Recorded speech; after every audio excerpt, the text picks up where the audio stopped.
In this podcast with Dana Bennett, we were in the Buffalo Saloon in Midas, and a bachelor party had come through. The background noise is loud, and I want to apologize to everyone. But if you can get past that, it's a great interview. Thank you. Thank you for tuning in. My name's Joe Bryant, the host of All Things Northern Nevada, and today we'll be talking with Dr. Dana R. Bennett, historian and author. Hello, Dana. Hi, Joe. Thanks for having me here today. Yeah, no problem.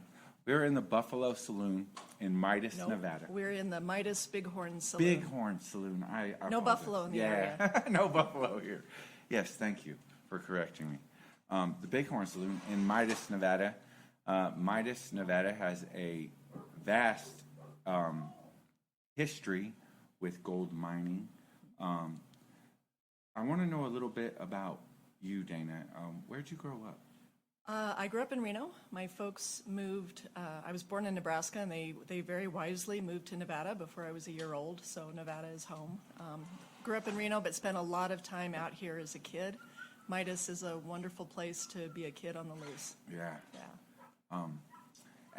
What schools did you go? Did you go to all your schooling in Reno? So I graduated from Reno High School. Okay. And then I went to Boise State University and got a bachelor's in American history. And then I went to the State University of New York in Binghamton to see what it was like on the East Coast, and discovered that I'm a desert person. Yeah. I need to be in the desert. But I got a master's in women's history there, and went to work for a while, and interrupted my career to get a PhD in public history from Arizona State University. Okay. What sparked your interest in history in general? Midas, yeah. You just see it around you all Absolutely. the time. Yeah. I was taking pictures. I took my dog for a walk earlier, and I couldn't stop taking pictures of all the old antiques they have Right. here. And reading your book, I was getting into it. Like, you did your research. Thank you. I'm amazed of all the detail you go into. I don't think I could have found this town on accident. It is off the paven path. Yep. If you would, how many miles would you say we are from I-80? 45. 45, either direction, whether you go... No. If you go the other way, you're over 90 miles to Elko. Okay. Yeah. And Even cutting through, can't you cut through? You can go through Eisenhood, and it's a little bit shorter. So Yeah. that, Go down that to would Battle be Mountain. about 50 miles. 50 miles. Yeah. Yeah, and if you're driving down the 80, you wouldn't think to get off in Golconda to come out and just explore unless intentionally that's what you were doing. Well, Right. there is, on the exit sign on 80, it does say Midas. Yeah. It says Golconda and Midas. And if Yeah. you have a map, and nowadays if you've got Google, Yeah. it will show you where Midas is. But it also shows you that it's quite a bit of unpaved road. Yes. And I wanted to give a shout out to Paige Atkins, who's the owner of the Bighorn Saloon, Absolutely. and providing our mileage, stats. That is so funny.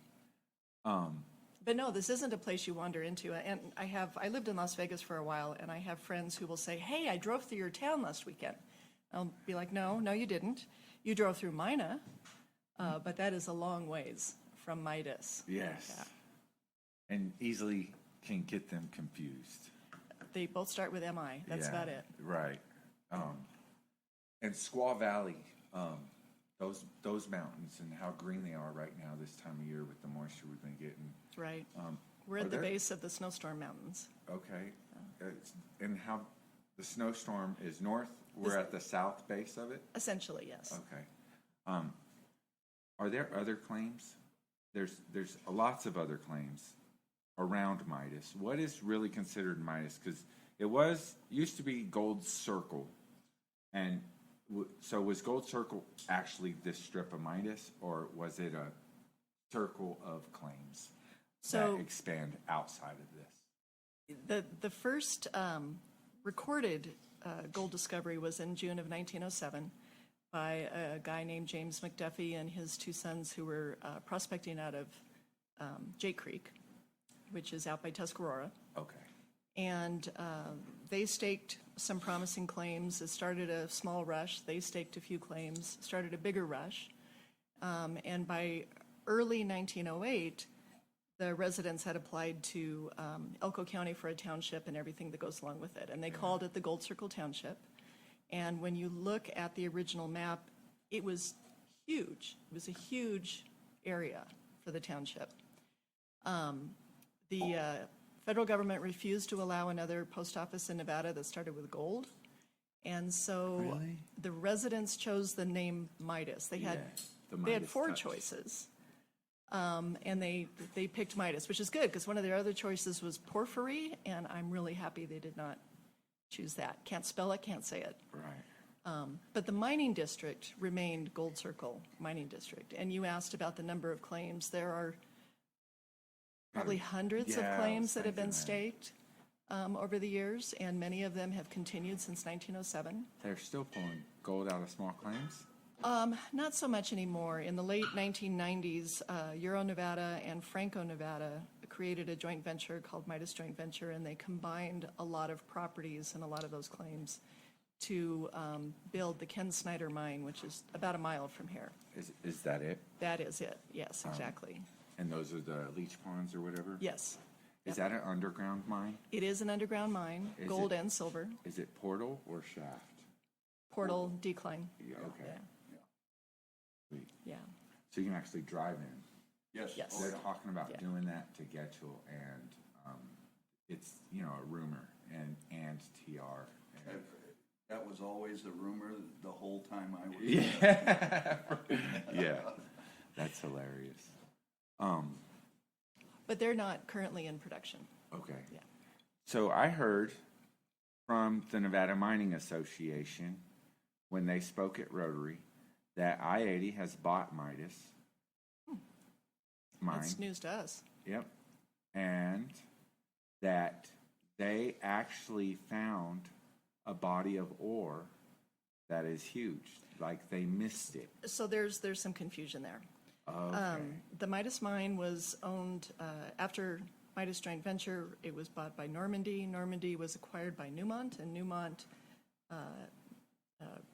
ran this mine for a while, expanded it quite a bit, sold it to Klondex, and Klondex in 2018 sold it to Hecla, which is based in Coeur d'Alene, Idaho, primarily a silver miner. Hecla still owns this mine.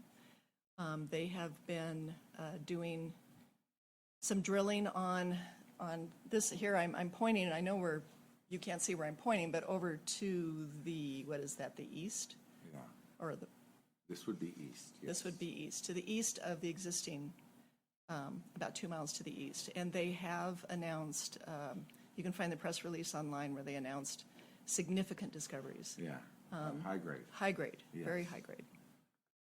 This whole area is full of gold, and I heard that no matter how deep they drill, they can't not find gold.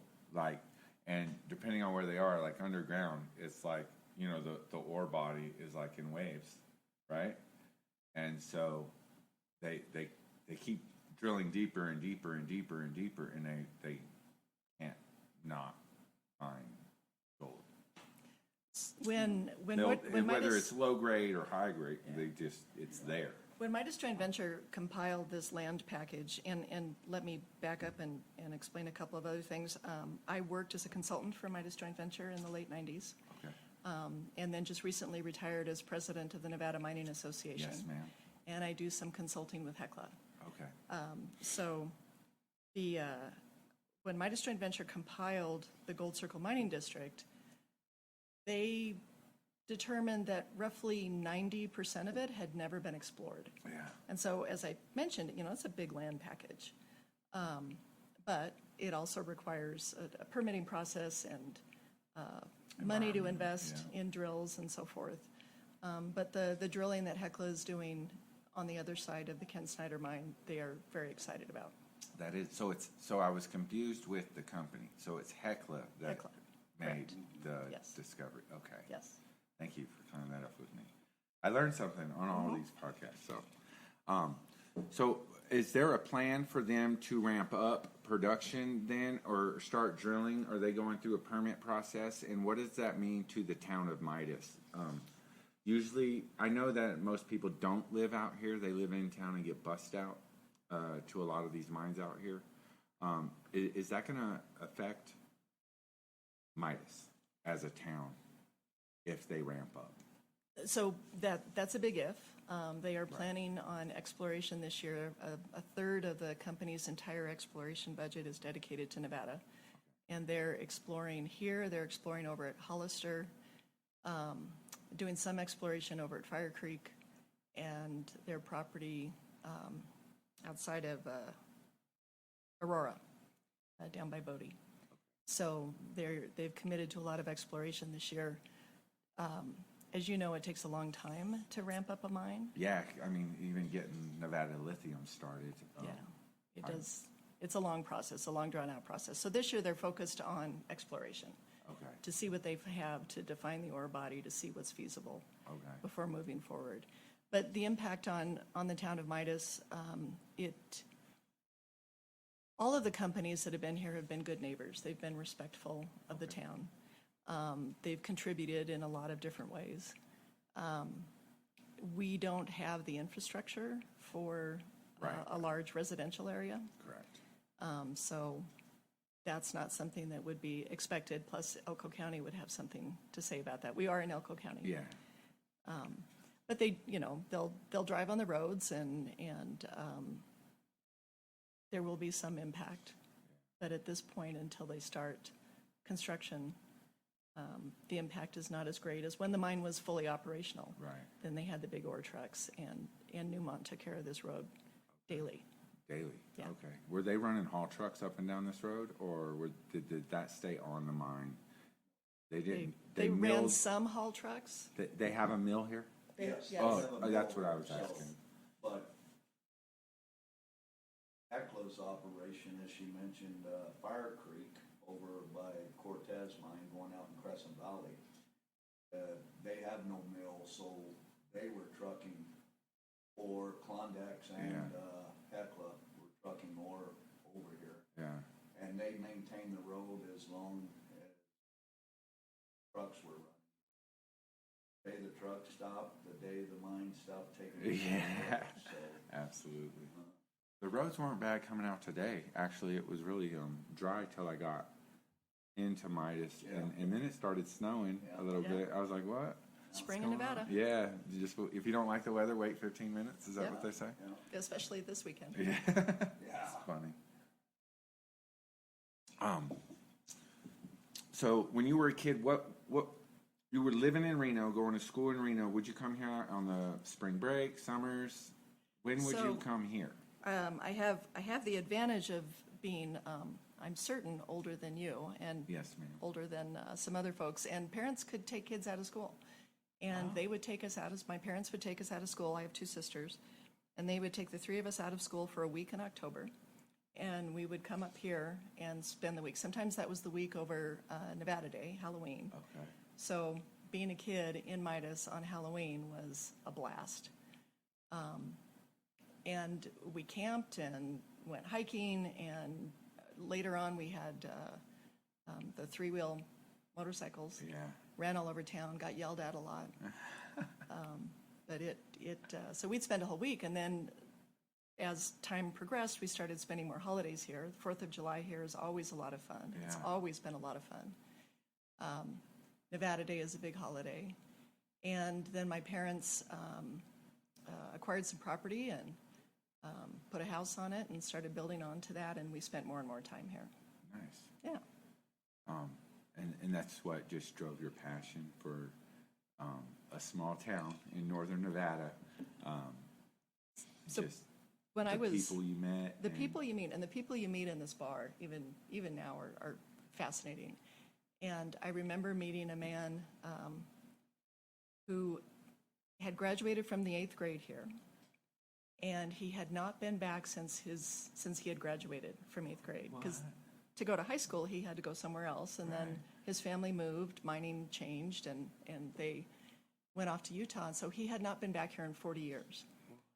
And to walk around with him and look at Midas through his eyes as what it was like to be a kid in the 30s. He was pointing at was buildings magical. and- I mean, it and was just really amazing. Just telling memories and stuff like that. Yeah. That's got to be awesome. It was really cool. As she said, you meet, even today, I mean, you know, but I get people come in here and tell me I haven't been here. Last year, a 89-year-old man come in here, and he hadn't been here since he was 14. Wow. There's a road right over here, it used to be the main road coming into town. And he came out here his last summer, and he thought he was coming on vacation. And his uncle put him to work in one of the mines. Hello. How are you? Good, how are y'all? Howdy. Not too bad. Hello. So when you It's were, okay if she's in here? Yeah, they're doing a podcast. it's fine. When you went to school, your college years, and you said you went to New York, Arizona, big difference there. Big difference. Were there other places, other avenues you were searching, like before you came back? Like eventually, did you always know this was your home? I've always known Nevada is my home. Yeah. I am a Nevadan through and through. Yeah. I love to travel. I love to see new places. One of the best parts about being with the Nevada Mining Association was to travel with the industry and on behalf of the industry. I got to go all over the world. It was amazing. How long were you the president of the Nevada Mining Association? A little over 5 years. 5 years. And tell me about that. What was that like? Fantastic. And how did you get in? How did you get? How does a historian? Get put into that role? Like, So the Mining Association, as you know, is the association that represents the industry in Nevada. yeah. Both the companies who produce and also companies who supply. So correct me. They're not necessarily a lobbyist firm Oh, no. for the mines, or are they? The association does have a government affairs aspect to it. Okay. We are the association still is. My successor is now the Tyree. lead lobbyist, Tyree Gray. Yeah. But yes, I was the lead lobbyist for the industry, Okay. both with the state legislature and with our congressional delegation. And this question was brought up with the day's culture and the lobbyists against mining because of the environmental impact with the push to go green and green energy and stuff like lithium, the deposit of lithium here in Nevada. Is that easing up as far as the environmentalists, activists not wanting the mine? Are they like backing off because they're mining lithium? Like, oh, we need this to go green.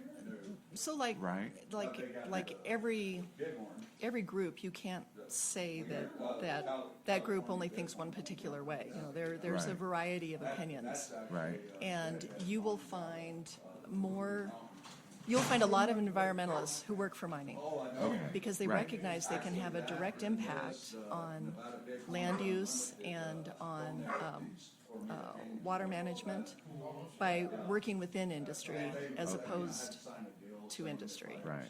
But there are some folks who firmly believe that there is no place for mining in the 21st century. But that raises a challenge. How do you, I mean, the equipment that we're using right now is filled with components that were mined. Right.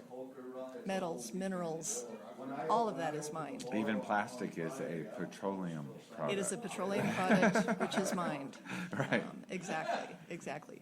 But the industry is very sensitive to the fact that it has an environmental footprint. Yes. Nevada has by far the toughest environmental regulations in the world. Oh, wow. There are other countries who come here to learn from Nevada how does the state work with this industry to find that what's truly a delicate balance to safeguard communities, to not do extensive damage, Right.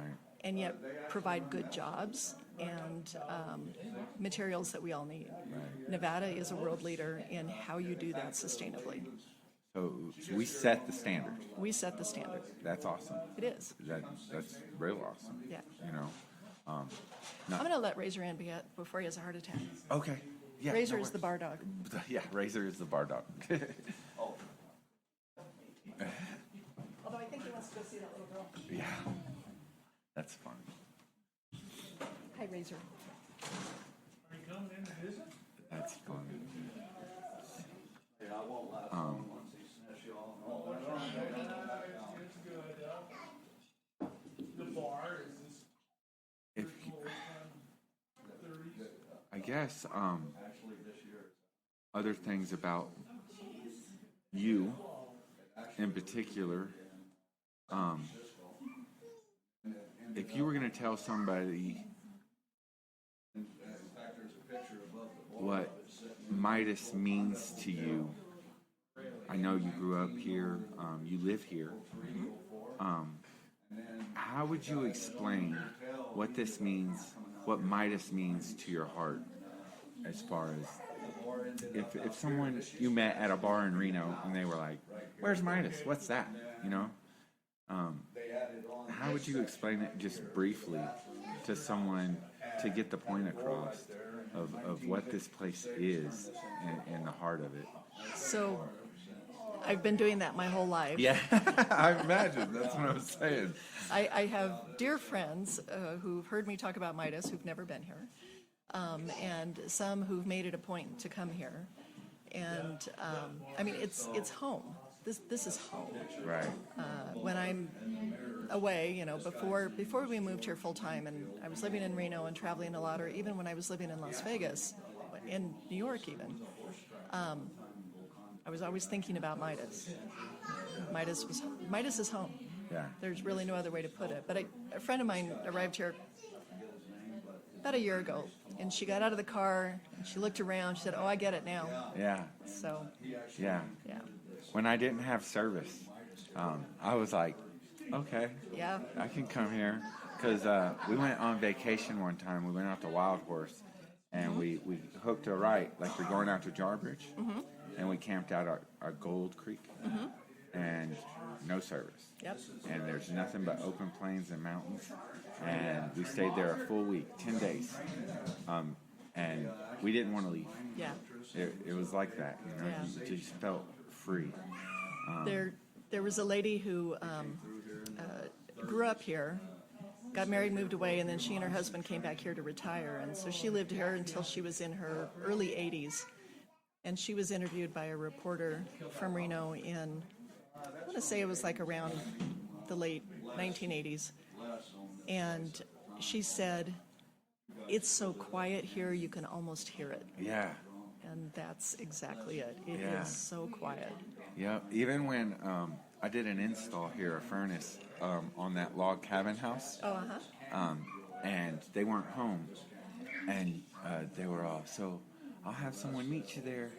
And we get there and no one's there, and I call her and I couldn't get a hold of her, and all of a sudden this guy comes up on a four-wheeler. He's like, "Howdy, everyone's so friendly here." He helped us unload the equipment, like, and I forget his name, but it was just really nice to see, you know, that kind of that you can trust your neighbors to watch your home and be there, open it up. They have, you know, keys to it, and it's that hometown feel, you know, Yes. where I'm sure everybody knows everybody here. Yep. If something happened, you're all going to pull together and take care of the situation. That's exactly right. It's really cool. I wish everyone could see the map that I'm seeing. So how many residents live here today? So full-time, we have about 16. 16 residents. Yeah, 16, yes. But on a weekend, as No you can post see.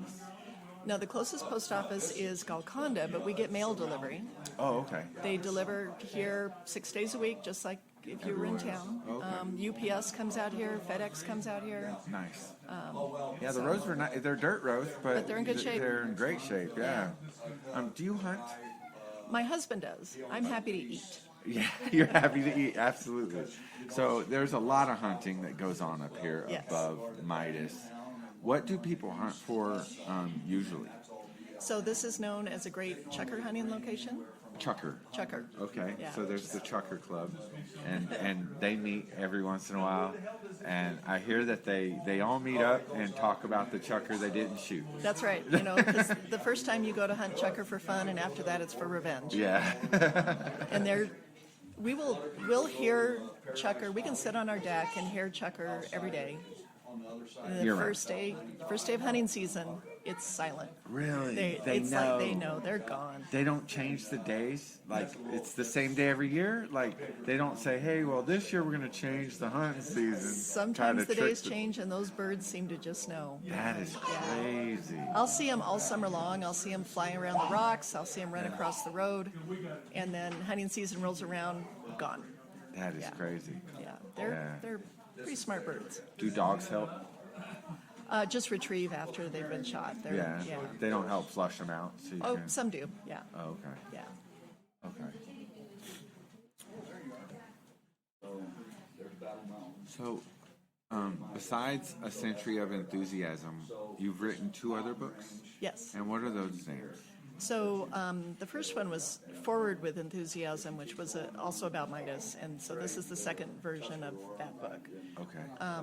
But about 7 years ago, maybe, it's 8 now, I wrote a book about Battle Mountain. I was commissioned by the Lander County Historical Society to write the history of the first 100 years of Battle Mountain. Really? Yeah. You did that too? Yeah, I did. Well, so, tell me a little about that. So, Battle Mountain, Nevada's Outback, right? Battle Mountain's a great town. Yeah. Yeah. What got Battle Mountain started? And The railroad. Midas, the railroad. The railroad. So the Yes. railroad, I learned for the first time, right outside of Golconda, is the only place in the country where they are that close. Both the railroads. Oh, I didn't. Is the They central meet, and southern? They're like Yeah. a foot apart Yeah. or whatever, 2 feet apart. They're like, that's the closest they come together in the entire country. Yeah. It's So the Pacific and southern. Central. It used to be central and southern. I don't know Okay. if the names have changed, but the Central Pacific was the first railroad that was built across the country. Okay. And it was built across Nevada, 1868, 1869. Okay. And the spot where Battle Mountain is was supposed to be nothing, just what they called a siding, SIDING, where they could change cars or do something like that. The town was supposed to be Argenta, and you'll see that exit on the interstate, and you'll Okay, see yeah, that there's I nothing do. there. Yeah, there's Right. nothing. That was supposed to be the town, because that was the closest point to the mines at Austin, south. And so the theory was that the ore would be brought up by wagon to that point, that would be the closest wagon ride, essentially, from Austin. But by the time they finished the railroad, Austin mines were dying. They weren't producing. But the Battle Mountain Mining District, which is roughly where the Phoenix is now, Okay. was booming. And there was a state senator who was one of the primary mine owners there. He laid out the town of Galena.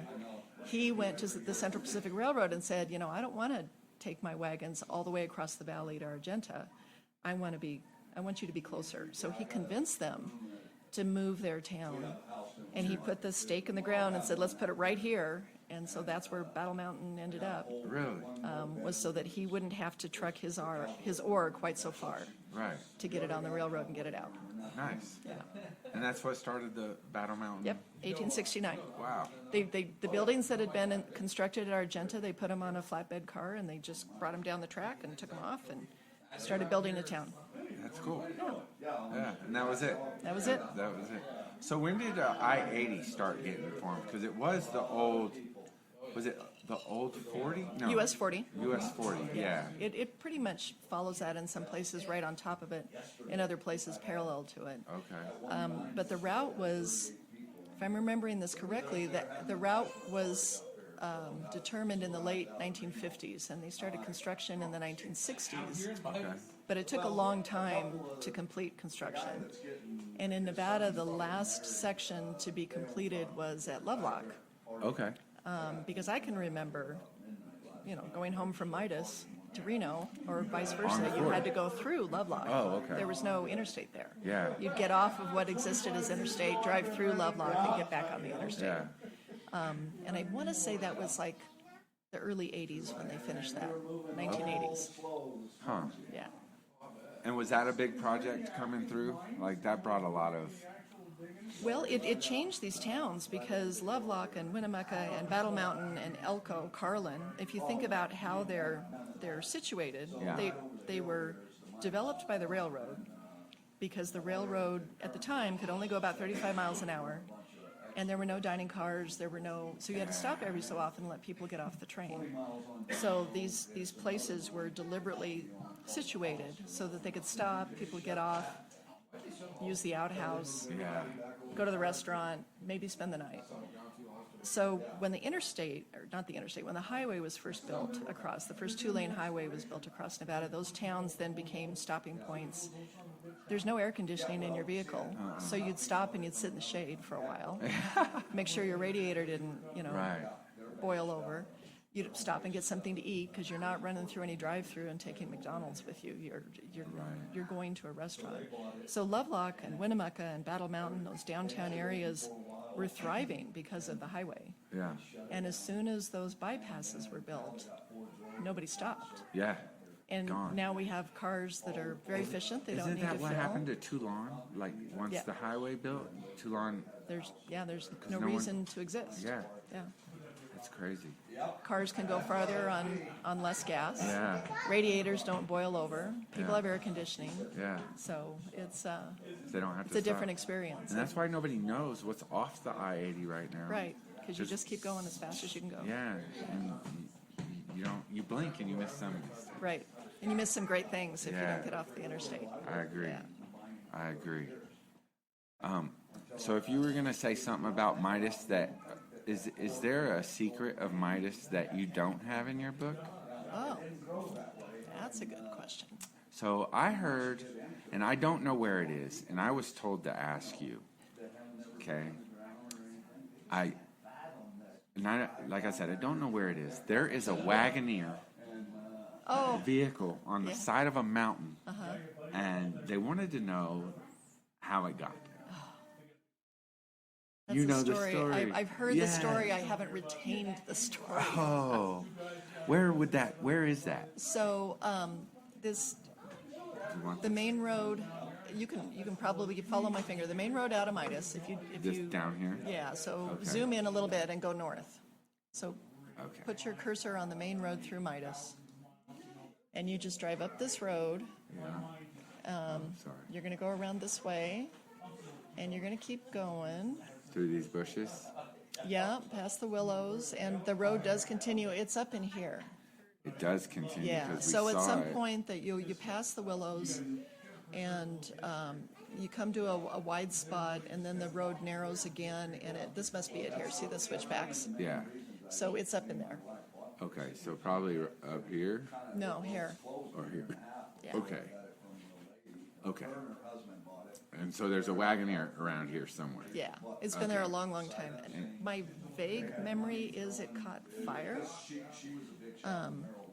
But it seemed like, in the 1950s, some of these roads weren't constructed until the 1950s. So people were cutting trail, basically. Yeah, there was, a guy came through here last summer who'd, again, been here as a kid.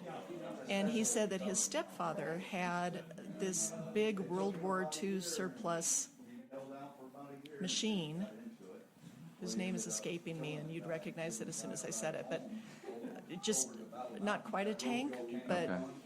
in that Fashion. vein, yeah.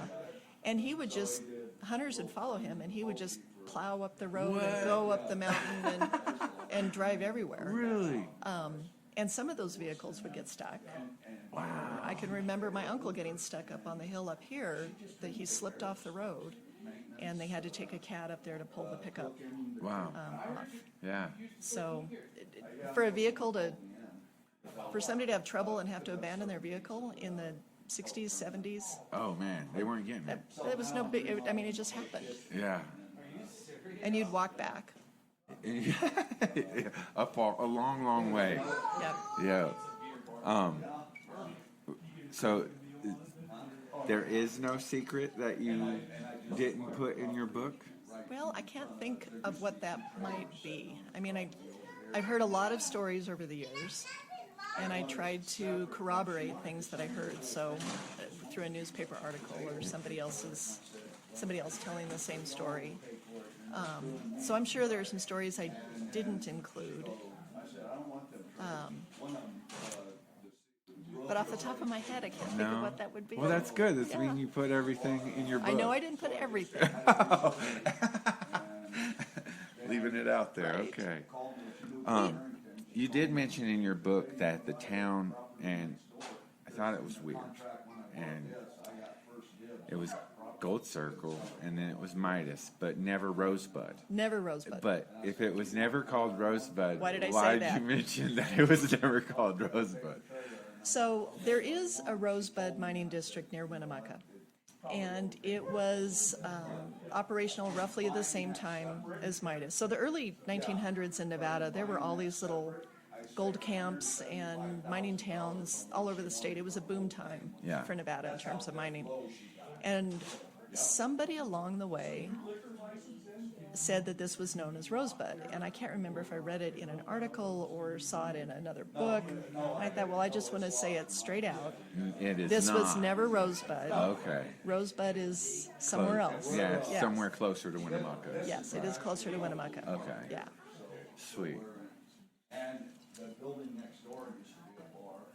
So besides Midas, It's been closed for and the mine, what other areas around here have you explored personally? Like the Squaw Valley, and what's this valley right below? So we drive through Squaw Valley, right? Yeah, so then- Midas, the canyon that Midas is in is considered to be an extension of Squaw Valley, Okay. geographically. And then here's the And- BLM. Yeah, the BLM Right. fire station And is what, there. so what is all this This here is Squaw Valley. base? Yeah. Oh, it's still Squaw Valley. This is all Squaw Valley. And It's a huge valley if you look at it Yeah. on a geographic map. The ranch out there was established This in one? the 1870s. This one? Yeah. Yeah, so I worked out there too. Ricardo runs it. Oh, yeah. Yeah, so I've done some work for them as well. So that was established by an English company in the 1870s. Okay. And they called it Fairlawn. And they were actually the ones who built the first dam at Willow Creek. Okay.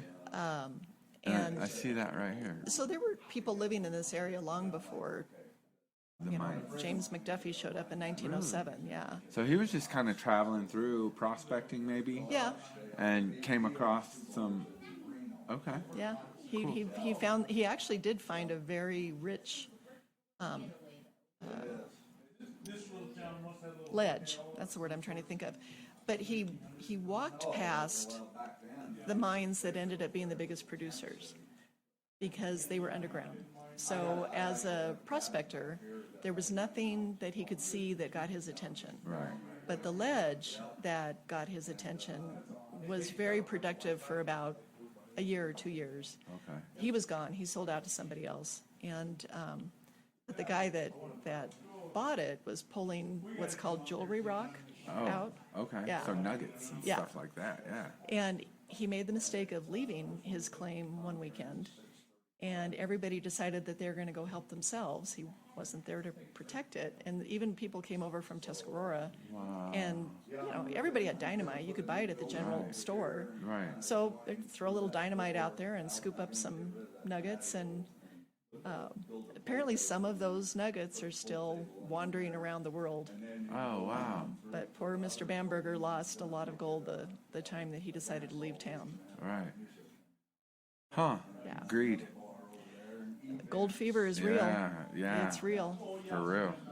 So is there still places you can go out here and prospect and actually pan for gold and dig up dirt and put it in a slough and get little nuggets and pieces or whatever? I don't know of anyone who is doing that, and those would be good questions for a geologist, and certainly there have been a lot of geologists around here. I never bothered doing that, Okay.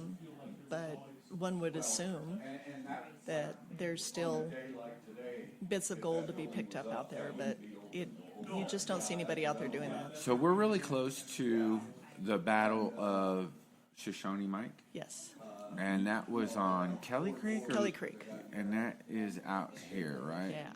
Kelly Creek. So Kelly Creek.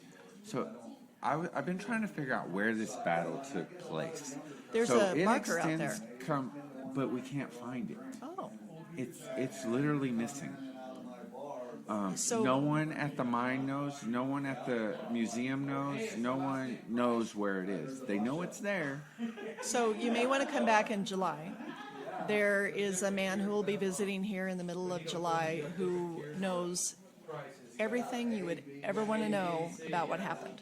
So He's done extensive research. He should know where that is. because Kelly Creek comes all the way up into these mountains, and I would think like you would want to live where it's lush and green, right? So they weren't living there. They were just kind They- of camping Yeah, because they were on the run. on the right. run, essentially. But, But I would encourage you to, I mean, Les, he has done meticulous research, tons of detail. and what's his name? His name is Les Sweeney. Les Sweeney. Okay, I'll keep that in mind. You said in He'll June. be here in July. Does he live out here? No, he lives in Idaho. Oh, okay. Yeah. He just comes out here and visits for the month. No, Or- he'll only be here about a week. But if it's something that you're interested, I know he would love to talk about it. Yeah, He's done- absolutely. I would love to. Connect. He would also love to talk. His latest research topic is John G. Taylor, who was a prominent rancher around the turn of the century. Okay. That I don't think a biography has been written about him. Okay. Sweet. Yeah. So I'm not even going to try. Les is the guy when it comes to that conversation. That's funny. I figured he you knows might it. know. So you've also been an advocate for women in mining, and tell me about that and what got you into women's rights and women in mining, and what does that mean, women in mining? Women weren't actually mining, were they back then? They do now, a lot. Because I haven't looked into it. They were the backbone to the men that were mining, So or as I mentioned, I got a master's degree in women's history, so I have always been interested in women's experiences. And, being a woman, I've noticed that sometimes our experiences are not recorded accurately. right? And yes, there was and still is, a superstition that women have no place in mines, that there's a hazard that comes with having a woman underground. And that's a superstition that goes back a long time and is deeply, deeply entrenched. Right. And that has limited women's activities in the mining industry. Okay. But that doesn't mean there weren't any women in mining. There were women who were prospectors. There were women who owned their own mines. Really? And until the 1960s in Nevada, you could have essentially a mom and pop mine Oh, that you could make a living off of, wow. pulling out a little bit of gold, a little bit of silver, and there were several women who owned their own mines. That's awesome. And I don't want to overstate it. It was still unusual to find women in mining, Right. but they were there, and it's fun to talk about who they were Right. and what they were doing. I was just looking at a newspaper article. In 1942, the federal government shut down gold mines across the country. Okay. And there was a woman who owned a gold mine outside of Elko, whose mine was shut down. And she's like, all right, fine, I'll go into entertainment. I don't know how you make that leap. Today I'm a gold miner, and tomorrow I'm doing entertainment for the troops. Yeah. Not sure. Was she that singing was- or? I don't know. That's just what she said. Okay. She was going from the mining business to the entertainment business. Right. And, women were engaged in a lot of different industries and a lot of different professions. Yeah. And it can be kind of hard to find what it was that they were doing. Because if you look at the census and you look at a woman's name, especially if she's living with a man, whether it's a father or a husband or a partner, under occupation, it'll say none. There was just an assumption Yeah. that she, and maybe she herself was assuming that she didn't have an occupation, but she's running a boarding house, or she's running a laundry, or Yeah. she's prospecting. Yeah. And we find that evidence in other areas. So it's just fascinating and then to think about how they did that. Right. I mean, some of the women who were in this area We're, by themselves yeah. I was in reading. their old crappy old car and a shotgun, just driving around staking claims. That's that's funny. Oh, life Women was get hard gold then. fever too. Yeah, yeah, I bet everyone did. I mean, it's real. Life had to be hard. I mean, I read that very few cars came out here. Most people came on horse and buggy, wagons.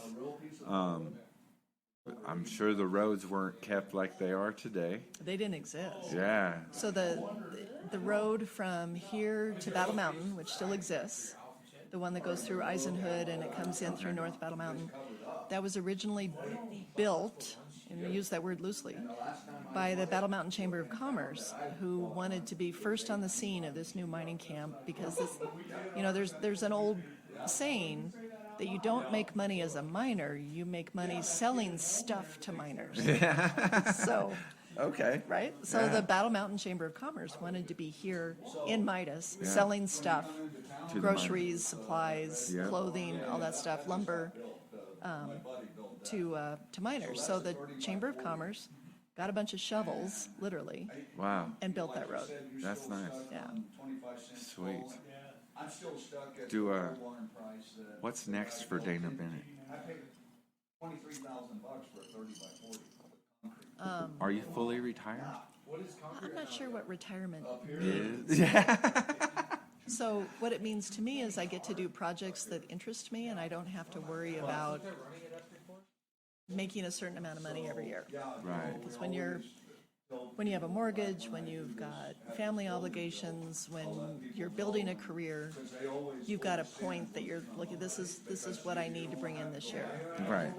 And I don't have to think about that anymore. Right. So I get to work on projects that interest me. So I'm working with the Elko Museum as the story editor for the quarterly that obviously comes out quarterly. Right. And I still serve on the Governor's Board of Economic Development. Oh, I think really? That's a fascinating topic. Yeah. Yeah, been on that board about 4 years. Yeah. How'd you get plugged in there?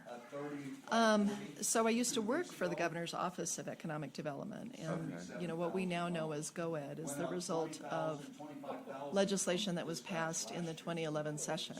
Okay. And that session, I was working for then Governor Sandoval as his researcher, and that was a topic that I started working for the legislature in 1989, late 88, and one of the first topics I was assigned to was economic development. Okay. So it's an interesting topic in a state that, in many ways we've been a one industry state, we've been a mining state, Right. we've been a gambling state.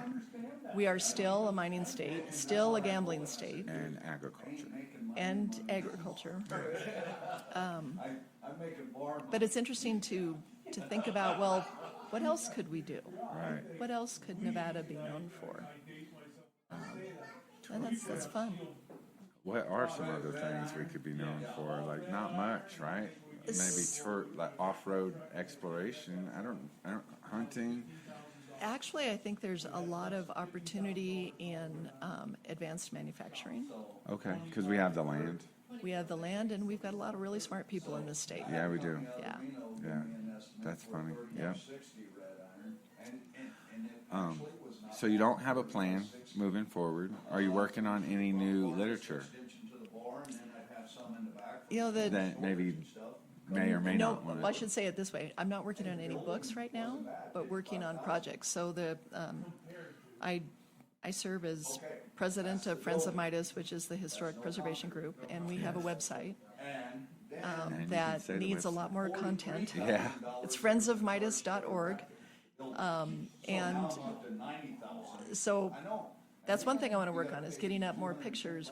Yeah. We have a wonderful archive that we've accumulated over the last 30 years of historic photos, oral histories, great stories. You know, Yeah. you asked what I didn't include in the book. You know, obviously you can't put everything in the book. Right. And it's really hard to put other people's voices in print. But we have the voices of people Oh, who recorded voices. we have recorded voices. Oh my goodness. So that's one of the things I'm thinking about for Little the website. snippets and stuff of Exactly. someone's Yeah. account of whatever happened. That's awesome. So one of the projects that we're engaged with is the Midas Cemetery.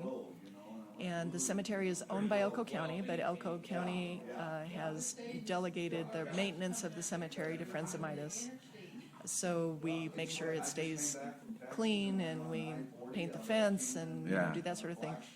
But working on them, are you familiar with Find a Grave? The website Find a Grave? No? Oh, talk about a rabbit hole. That is the most amazing website. Is it? It's a national and probably international compilation of cemeteries, and with information about the various graves in the cemetery. And there was a geologist who lives between here and Golconda who did a great job of setting up that page, and I've been having fun adding to it. So stories about the people that we know are buried there. Okay. Pictures, if we can find them, of who they were, because most of the markers are gone. They burned in a wildfire. We have 3 original granite markers. All the other markers are new. Sounds like the bachelor party has arrived. Yeah. It's- But that's a lot of fun. On the Find a Grave website, and you can find the Midas Cemetery, and you can kind of explore what we know about the people who were buried there. okay. So those kinds of projects, Those are fun. those are fun. Yeah. Those are great fun. Man, that Yeah. is awesome. Yep. Dana, we're about to get bombarded. I think we are. I Yeah. can hear the quads and the four-wheelers all pulling in. I don't want to cut this short, but I definitely want to continue this maybe another day. I know you're coming out to Winnemucca to the Rotary Club. We meet at the Martin Hotel on May 6th at noon. If you would like to meet Dana or maybe get a book signed or buy a book, she will be there. Yep. I really appreciate this opportunity to talk to you. I learned something on all these podcasts. Midas is a beautiful place. Thank I'm you. going to bring my family out here. Do. They had a prior engagement. There's a birthday party, and the kids all wanted to go to the birthday party. I was going to drag them out here today. I did bring my little puppy, so we're going to stay a little longer. But thank you, Dana, and thank you for all you do. Everything you've contributed to the mining and our state. Your book is awesome. I'm halfway through it. I haven't read the whole thing, but I'm going to keep reading it. And just thank you very much for this opportunity. Well, Joe, thanks so much for making the trek out. Like you said earlier, Midas is not you don't just wander into Midas. It is Right. a destination. Yeah, absolutely. And so I'm delighted that you made the trek out here, and do bring your family. It's a wonderful place for kids. Yeah, Take them to the schoolyard and play on the merry-go-round. yeah, and it's- absolutely. I will definitely look forward to seeing you here, but I'll see you on the 6th in Yes. Winnemucca. Thank you. At the Martin. Yes, ma'am. Thank you for tuning in. Please tune in next time as well. Goodbye.